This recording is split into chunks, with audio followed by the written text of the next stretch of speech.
আসসালামু আলাইকুম বন্ধুরা, কেমন আছেন সবাই? আশা করি সবাই ভালো আছেন। আসিফ এগ্রো খামারের আরো একটি ভিডিওতে আপনাদেরকে জানাই স্বাগত। আমি কিন্তু বেশ কয়েকদিন যাবত ধরে নেপিয়ার ঘাসের কাটিংগুলো লাগাইতেছি। তো যারা আমার নিয়মিত ভিডিওগুলো দেখেন তারা কিন্তু জানেন যে আমি কেন নেপিয়ার ঘাসের কাটিং লাগাইতেছি। তো যারা জানেন না তো তাদের উদ্দেশ্যেই বলতেছি যে আমি কিন্তু নেপিয়ার ঘাসের কাটিংগুলো লাগাইতেছি যে আমি গরু পালন করব। তো গরু পালন করতে হলে ঘাস অবশ্যই লাগবে। এর আগেও কিন্তু আমি আরো ২ বার নেপিয়ার ঘাসের কাটিং লাগিয়েছি অল্প অল্প করে, কিন্তু এবার একটু বেশি করে এনেছি। তো বেশি করে নিয়ে আসার কারণ হলো এখানে ৩ দিনের নেপিয়ার ঘাসের আমি কাটিংগুলো বাড়িতে জমা করে রেখেছি। তো ৩ দিনের নেপিয়ার ঘাসের কাটিং আজকে গাড়বো, একদিনে গাড়বো। তো আমি একটু বৃষ্টির অপেক্ষায় ছিলাম যে বৃষ্টি হলে তারপর আমি নেপিয়ার ঘাসের কাটিংগুলো লাগালে যে দেখা যাবে যে খুব সুন্দরভাবে লেগে ধরবে।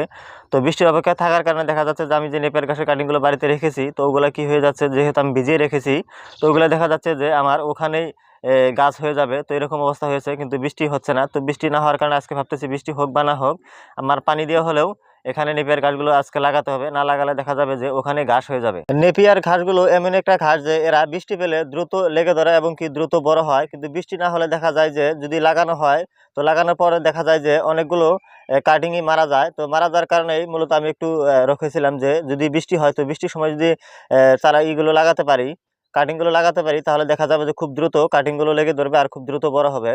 তো সেই জন্য বৃষ্টির জন্য অপেক্ষা করছিলাম, কিন্তু দেখা যাচ্ছে যে প্রায় আজকে ১ সপ্তাহের মতো হয়ে গেল যে কোনো ধরনের বৃষ্টি হচ্ছে না। তো বৃষ্টি না হওয়ার কারণে দেখা যাচ্ছে মাটিগুলো সবগুলো শুকিয়ে গেছে। তো কিন্তু উপায় নেই, আমার নেপিয়ার ঘাসের কাটিংগুলো লাগাইতে হবে। দরকার পড়লে যে আমি এখানে পানি দিয়ে দিব, পানি দিয়ে হলেও নেপিয়ার ঘাসের কাটিংগুলো লাগাবো, না হলে এমনিতে আগে লাগিয়ে নিব। তো পরে লাগিয়ে নেওয়ার পরেও পানি দেওয়া যাবে। আপনারা ভিডিওতে যে দেখতেছেন নেপিয়ার ঘাসগুলো, তো এই ঘাসগুলো কিন্তু আমি প্রথম দিকে লাগিয়েছিলাম। তো এইগুলো সুন্দরভাবে লেগে ধরেছে। এই নেপিয়ার ঘাসগুলো আরো একটু বড় হইতো, কিন্তু বড় না হওয়ার কারণ হলো যে প্রথম দিকে যখন আমি লাগিয়েছিলাম তো লেগে ধরার পর ছাগল এবং ভেড়া এগুলো যে প্রথম দিকে যে এদের যে কুশি বা গ্যাসগুলো এসেছিল তো সেগুলো খেয়ে ফেলেছিল। তো খেয়ে ফেলার কারণে তো আমি ভাবলাম যে এইভাবে রাখলে দেখা যাবে যে আমার নেপিয়ার ঘাসগুলো কিছুতেই হবে না। তো সেজন্য আমি সুন্দর করে একটা জাল দিয়ে বাউন্ডারি দিয়ে দিই। তো জাল দিয়ে বাউন্ডারি দেওয়ার পর বর্তমানে আর কোনো অসুবিধা হইতেছে না, খুব সুন্দরভাবেই নেপিয়ার ঘাসগুলো বড় হইতেছে। আমি এর আগে যেভাবে নেপিয়ার ঘাসের কাটিংগুলো লাগিয়েছি তো আজকেও কিন্তু আমি ঠিক সেইভাবেই নেপিয়ার ঘাসের কাটিংগুলো লাগাবো। আর আমি নেপিয়ার ঘাসের কাটিংগুলো কিভাবে লাগাবো সবকিছু আপনাদেরকে ভিডিও মাধ্যমে আপনাদেরকে দেখাবো। আর বেলেগে হয়তো যেভাবে নেপিয়ার ঘাসের কাটিং লাগিয়ে থাকে আমি কিন্তু ঠিক সেভাবে লাগাই না, আমার কিন্তু লাগানোর ধরনটা একটু আলাদা। তো আলাদাভাবে আমি কিন্তু নেপিয়ার ঘাসের কাটিংগুলো লাগাইতেছি। আর আল্লাহর রহমতে দেখা যাচ্ছে খুব সুন্দরভাবে নেপিয়ার ঘাসের কাটিংগুলো খুব সুন্দরভাবে লেগে ধরেছে আর খুব সুন্দরভাবে দ্রুত এরা বড় হইতেছে। আপনারাও চাইলে আমার মতো এইভাবে করে নেপিয়ার ঘাসের কাটিং লাগাইতে পারেন। এখন আমি আপনাদেরকে বলবো যে আমি নেপিয়ার গাছগুলো প্রথম থেকে শেষ অবধি কিভাবে লাগাই বা কি কি কাজ করি তো সেগুলো নিয়ে কিছু কথা বলবো। নেপিয়ার গাছগুলো আমি প্রথম দিকে যখন এনেছিলাম তো তখন একটু বড় আছিল, তো ওখান থেকে আমি ২ পর করে কেটে নিয়েছিলাম। তো কেটে নেওয়ার পর ওগুলোকে আমি বাড়িতে সুন্দরভাবে ভিজিয়ে রেখেছিলাম পাটের বস্তা দিয়ে।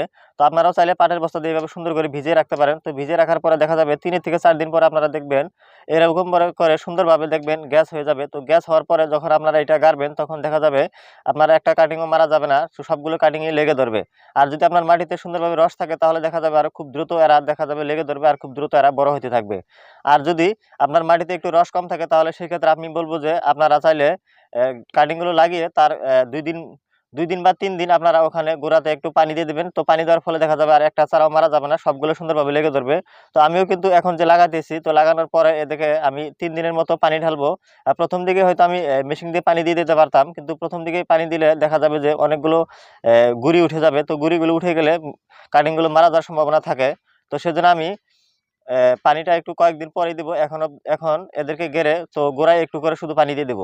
আর আরো একটি কথা বলি, দেখেন আমি কিন্তু নেপিয়ার ঘাসের কাটিংগুলো যে লাগাইতেছি আমি কিন্তু ২টা করে কাটিং লাগাইতেছি। তো ২টা করে একসাথে লাগানোর কারণ হলো যে যদি কিবা কারণে একটা কাটিং যদি আপনার মারাও যায় তাহলে দেখা যাবে যে আরো একটা কাটিং থেকে যাবে আর ওটা দিয়েই আপনার ওই গুঁড়িটা আর ওই ছোপটা আর মারা যাবে না, ছোপটা ঠিকই হবে।